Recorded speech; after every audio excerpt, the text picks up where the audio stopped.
Queridos irmãos em Cristo Jesus, sejam todos muito bem-vindos.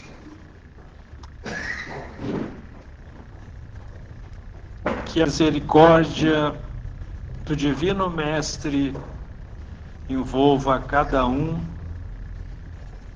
dos irmãos encarnados e desencarnados, que possam recolher no ímã do coração as vibrações dulcíssimas que vertem do alto em favor de todos nós. Com a permissão de Feliciano Prates e Francisco de Jesus Vernetti, nós pedimos permissão para a abertura dos trabalhos na noite de hoje. Passaremos a leitura do Livro dos Espíritos logo após a palestra doutrinária. Que assim seja. Do Livro dos Espíritos, ainda sobre as ocupações e as missões dos espíritos. A pergunta: os pais são responsáveis pelo filho que segue o caminho do mal, apesar dos cuidados que lhe dispensam? Não. Entretanto, quanto maior for a tendência do filho em praticar o mal, mais a tarefa é difícil e maior será o mérito dos pais se conseguirem desviá-lo do mau caminho. Os pais usufruem de algum benefício se o filho se torna um homem de bem, apesar da negligência ou do mau exemplo que eles lhe proporcionaram? Não, Deus é justo.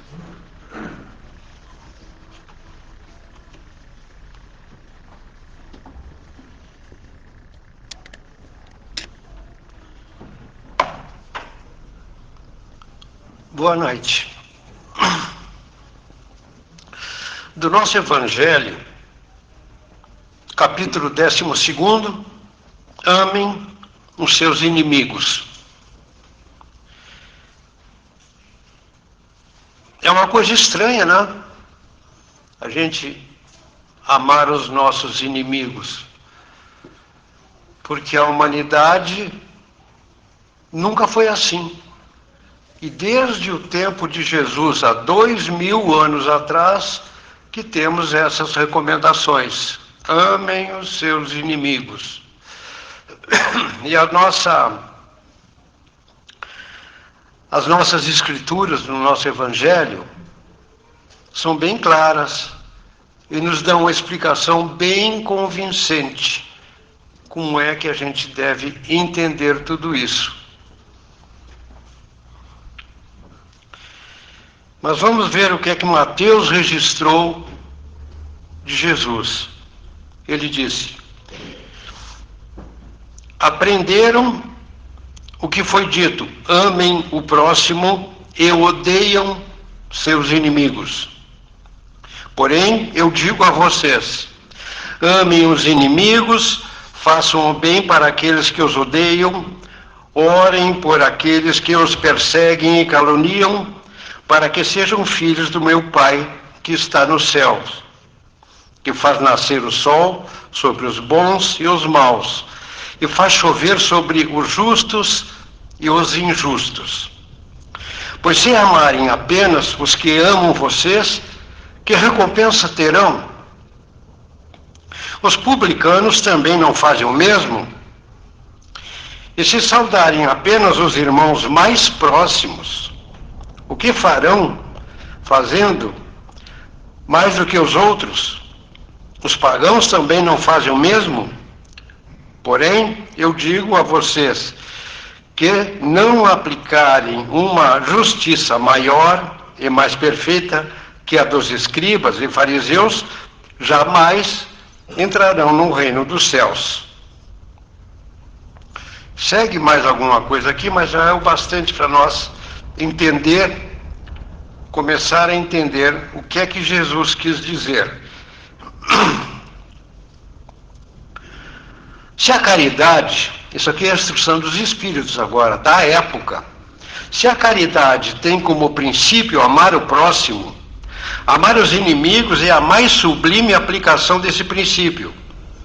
A virtude de amar os inimigos é uma das maiores vitórias alcançadas sobre o egoísmo e o orgulho. A palavra amar utilizada por Jesus neste ensinamento pode causar algum equívoco quanto à sua interpretação, pois ele não quis dizer que devemos ter pelo inimigo a mesma ternura que temos por um amigo. A ternura requer confiança.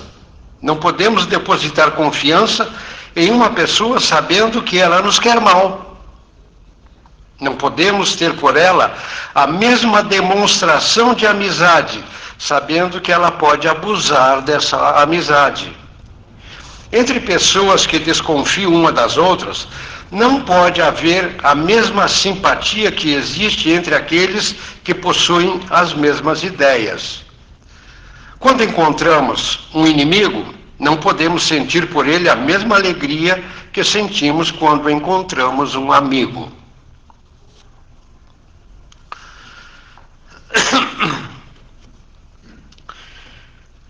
A gente procura sempre trazer algum fato que aconteceu para explicar melhor, exemplificar melhor. Chico Xavier, uma vez, registrou um acontecimento com ele. Eles estavam distribuindo cestas básicas para os necessitados. E tinha uma mulher que estava na fila para receber cestas básicas. E veio alguém e disse para o Chico: Chico, aquela mulher não precisa, ela tem 2 casas alugadas. Ela tem renda suficiente para viver, ela, e muito bem. Ela está aqui recebendo cestas básicas. Então Chico Xavier disse para ela o seguinte, disse para essa pessoa: não tem problema, não te preocupa. Na próxima encarnação, ela vai pedir por necessidade essas cestas básicas. Porque ela está abusando, está fazendo uma atitude errada do que é uma caridade, tirando proveito disso, e ela vai ter a necessidade para ela comprovar o que ela está fazendo errado agora. E deixou que ela recebesse as cestas básicas. Amar os inimigos, não é que ele vai gostar da mulher, mas deixa ela fazer a coisa errada. Porque a justiça que ela vai enfrentar lá na frente vai fazer com que ela se regenere. Por força da lei divina que isso vai acontecendo. E quando a pessoa, às vezes, fica inimiga de si mesmo, aí acontece uma coisa muito séria também. Eu vi uma entrevista de um morador de rua em São Paulo. Estavam fazendo, a televisão estava fazendo um trabalho, uma pesquisa sobre os moradores de rua de São Paulo, maior cidade do Brasil, e esse rapaz deu um depoimento que chamou a atenção. Ele estava morando na rua, um rapaz bem apessoado, novo, saudável. A gente olhava, não podia dizer que fosse morador de rua. Ele estava morando na rua, porque quando ele foi morar em São Paulo, era do interior, ele conheceu uma menina e tiveram uma filha. 2 bem novos. E não tinham dinheiro para nada. Mas viviam muito bem os 2, com muito carinho, com muito amor, muita dedicação. E a filha sendo criada com dificuldade, mas eles lutando e foram trabalhando, foram arrumando a sua vida. Era uma casinha muito modesta, 2 peças, banheiro e 1 peça. Era só isso. E ele arrumou um emprego muito bom. E ele contava tudo isso. Ele arrumou um emprego muito bom. Melhoraram de vida. E nesse emprego ele conheceu outra menina e se apaixonou. Perdidamente. Não sabe como aconteceu. e abandonou a esposa e a filha.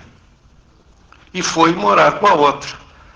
Nem soube mais o que aconteceu com a esposa e a filha. Mas não durou muito. Aquilo ali era fogo de palha. Em seguida brigaram e ele simplesmente saiu procurando o que ia fazer, tinha perdido o emprego por causa daquilo, mudou as suas atitudes, estava completamente distorcido a sua maneira de viver.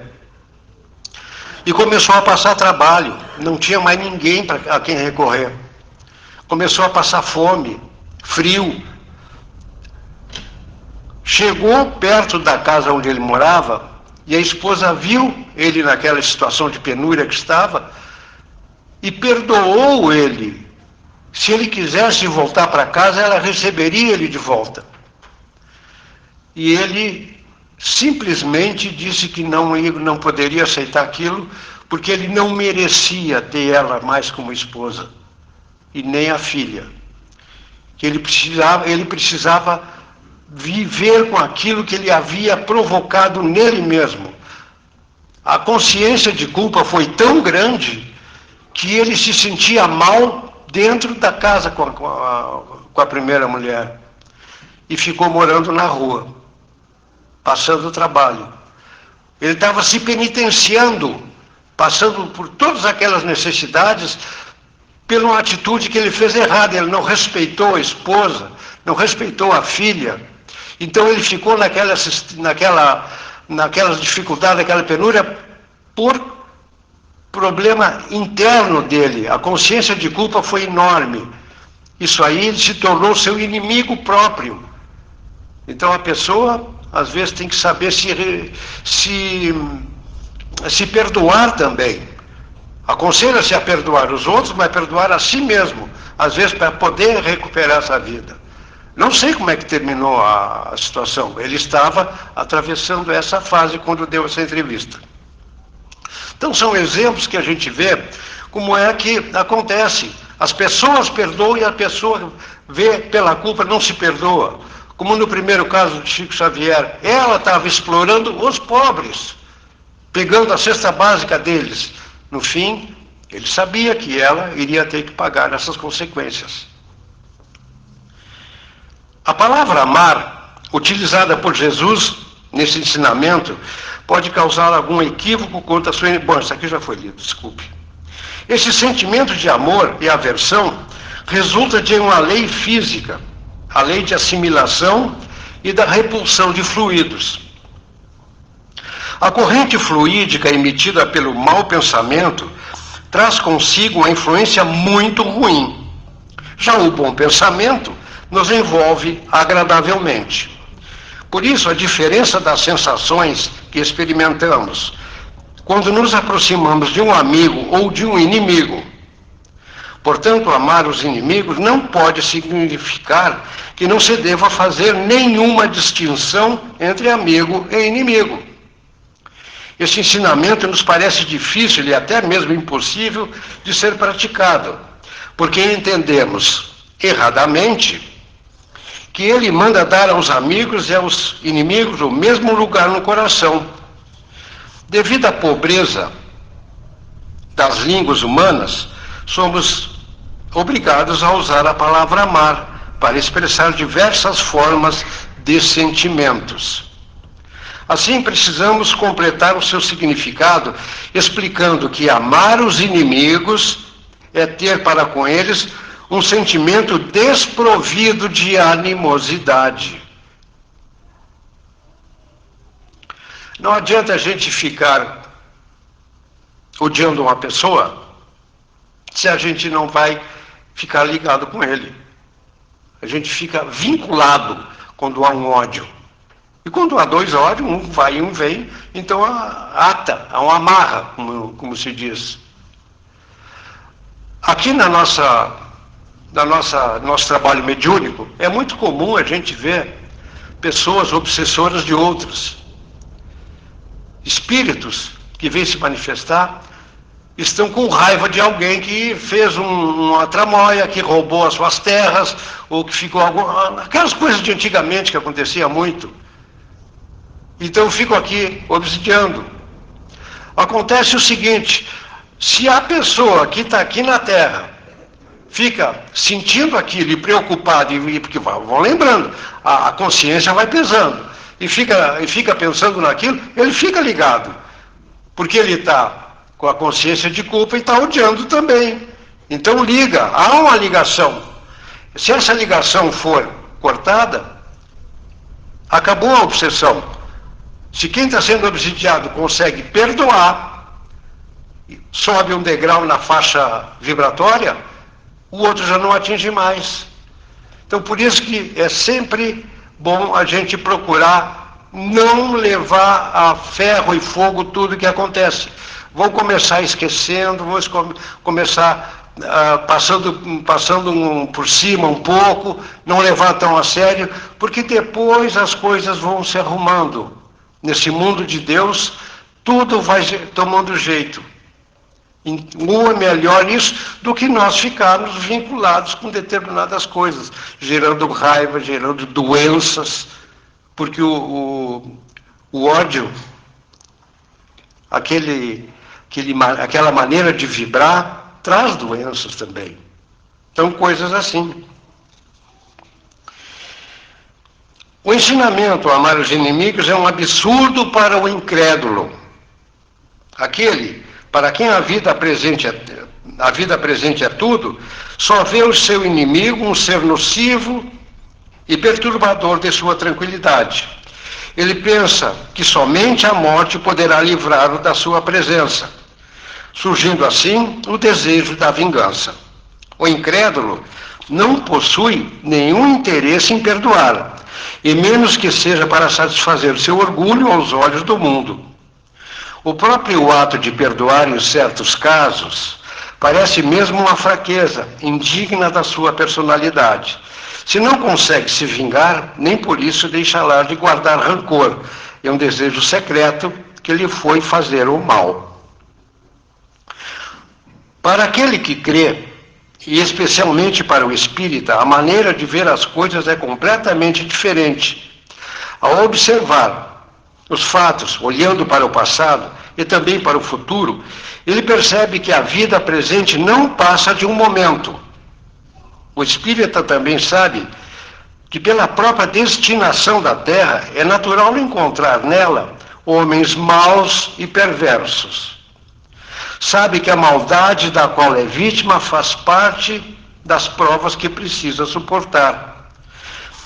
O esclarecimento maior que possui com ele, ver os problemas da vida de maneira menos amarga, venham eles dos homens ou das coisas. E se o espírita não reclama das provas, não deve reclamar também dos que servem de instrumento para que essas provas se cumpram. Em vez de se lamentar, deve agradecer a Deus por querer experimentá-los. Deve agradecer também àqueles que eles oferecem a oportunidade de testar a sua paciência e a sua resignação. Todo mundo é um agente, um instrumento de alguma coisa. Se nós temos alguma pessoa para amar e alguém vem atrapalhar a nossa vida, nós temos que ter força para passar por cima dessas coisas ruins para seguir amando. Porque a única coisa que nos traz a tranquilidade, esses dias nós comentávamos sobre isso, é o amor. Porque o amor é uma coisa que nos faz bem. A gente faz uma oração, se sente em paz. A gente acha que está num lugar iluminado muitas vezes. E está. Espiritualmente está, junto com o amor. Se a gente já está pensando ruim, com raiva de alguém, aí a desavença provoca tudo, o desequilíbrio está ali. Por isso que a gente procura trazer essas informações exatamente para que as pessoas entendam. Porque no próprio Evangelho diz assim, a fé necessita de uma base. E essa base é a perfeita compreensão daquilo em que se deve crer. Para crer, não basta ver, é necessário compreender. E a gente compreendendo o que Jesus nos disse naquela época, hoje tem tanta inimizade, tanta coisa por pequenas coisas. Se a gente entendesse tudo isso, não vão ser amigo, chegado das pessoas que fazem isso, mas vão subir um degrau na nossa faixa vibratória. É só subir um degrau. Nós estamos livres de tudo isso e nós vamos ser bem mais felizes. Nós vamos ser mais amparados até pela espiritualidade.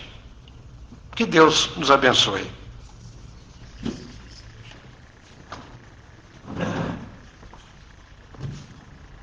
Continuando com o pensamento, refletindo sobre os ensinamentos trazidos aqui na noite de hoje, e possamos acolher em nosso coração as vibrações de amor que verte do alto e do coração do amigo divino, que venceu o mundo, que nos perdoou por tanto que ultrajamos e ainda hoje em nossas vidas nós muitas vezes esquecemos dos seus ensinamentos e no dia a dia temos a dificuldade para enfrentarmos os nossos desafios do cotidiano e também nós podemos mentalizar a nossa casa, envolvê-la em uma luz azul, para que assim os mentores espirituais possam entrar no nosso lar, recolher algum irmãozinho que lá esteja, precisando de ajuda, que eles possam também desmaterializar as energias que nós, às vezes, infelizmente, porque somos criaturas em aprendizado na Terra, deixamos-nos conduzir por pensamentos desajustados e as paredes ficam muitas vezes impregnadas de vibrações que nós mesmos, muitas vezes, deixamos que aconteça. Mas temos a certeza da misericórdia divina, porque eles nos conhecem mais do que nós mesmos. Os nossos guias, os nossos mentores, eles nos conhecem mais do que nós mesmos. Eles sabem que ainda nós somos criaturinhas incipientes no aprendizado. Mas esperam de nós que nós os ajudemos também, vibrando pela paz do planeta, envolvendo em oração, cada vez que formos nos recolher ao leito, possamos fazer uma vibração rogando para que a espiritualidade possa chegar aos poderosos da Terra, para que em algum momento eles possam refletir que o que estão fazendo no planeta e o que estão fazendo dele. Mas também nós somos responsáveis. E assim contribuindo com a espiritualidade para que vá equilibrando as forças, para que o negativismo, as perturbações, as doenças, as calamidades, elas sejam desviadas ou sejam amenizadas do nosso globo, a quem devemos tanto, a terra abençoada que nos acolheu pela reencarnação, que sejamos sempre gratos a Jesus, nosso Deus maior, nosso Pai. E assim, queridos irmãos, passamos ao atendimento dos passes e radiações para os lares. Cada um também pode mentalizar algum familiar que esteja necessitando do amparo, da ajuda. Muito obrigado e que assim seja.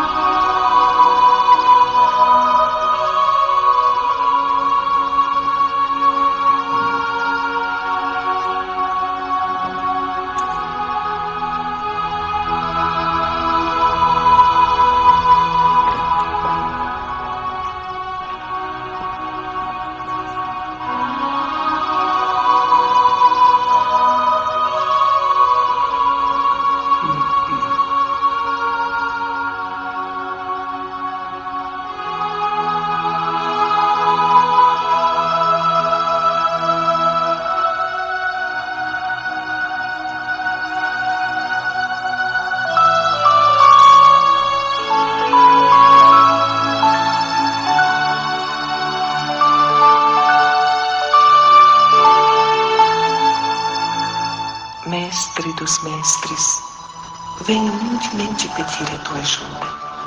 Auxilia-me a vivenciar o amor e a paz, para que essas vibrações tão divinais possam alcançar todos aqueles que me perseguem ou me odeiam. Auxilia-me a perdoá-los de todo o meu coração e, acima de tudo, envolve-os no teu soberano amor, para que eles também possam me perdoar. Ilumina minha vida, para que eu consiga modificar os meus pensamentos, palavras, emoções e ações, ajustando-os às leis de Deus, a fim de ser sempre uma presença benéfica onde estiver. Sei que a grande lei é a do amor e do perdão incondicional, mas como criança espiritual que sou, não aprendi ainda a cumprir essa lei. Por isso estou pedindo tua ajuda, para que a minha mente se encha de luz, minha alma vibre no amor universal e meus passos se tornem mais leves no caminho que leva ao Pai.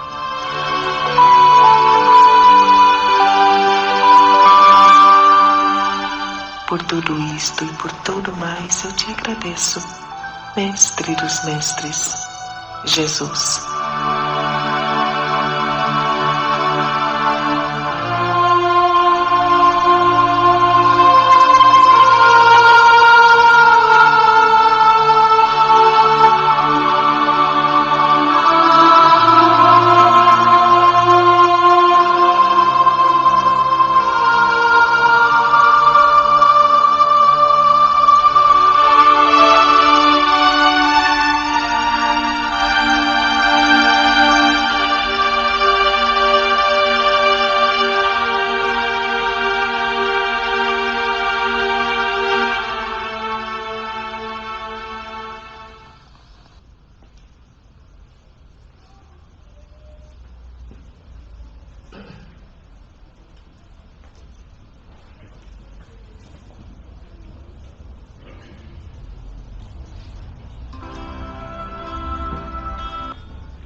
Pai, que sois todo poder e bondade, dai força àquele que passa pela provação, dai luz àquele que procura a verdade, ponde no coração do homem a compaixão e a caridade.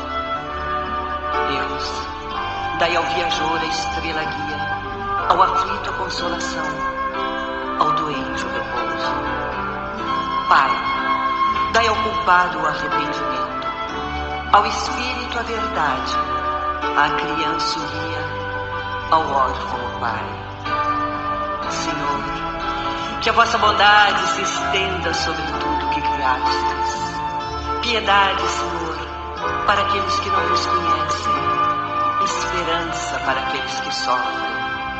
Que a vossa bondade permita aos espíritos consoladores derramarem por toda parte a paz, a esperança e a fé. Deus, um raio, uma faísca do vosso amor pode abrasar a terra. Deixai-nos beber nas fontes da vossa bondade fecunda e infinita, e todas as lágrimas secarão, todas as dores se acalmarão. Um só coração, um só pensamento subirá até vós, como um grito de reconhecimento e de amor. Como Moisés sobre a montanha, nós vos esperamos de braços abertos. Ó bondade, ó beleza, ó perfeição, que queremos de alguma sorte alcançar a vossa misericórdia.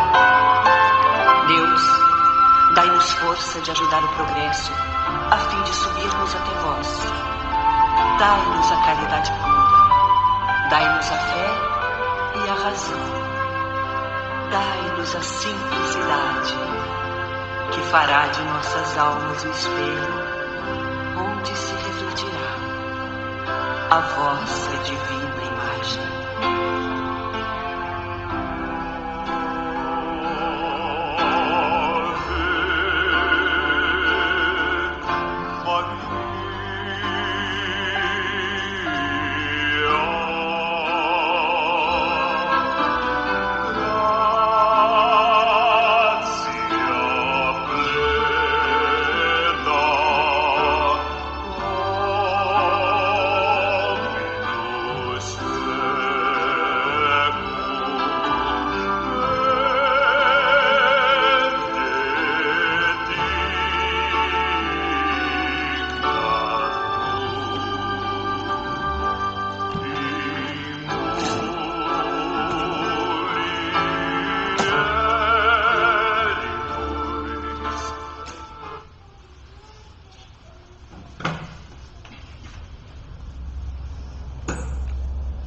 Com a permissão de Feliciano Prates e Francisco de Jesus Vernetti, nós encerramos os trabalhos na noite de hoje.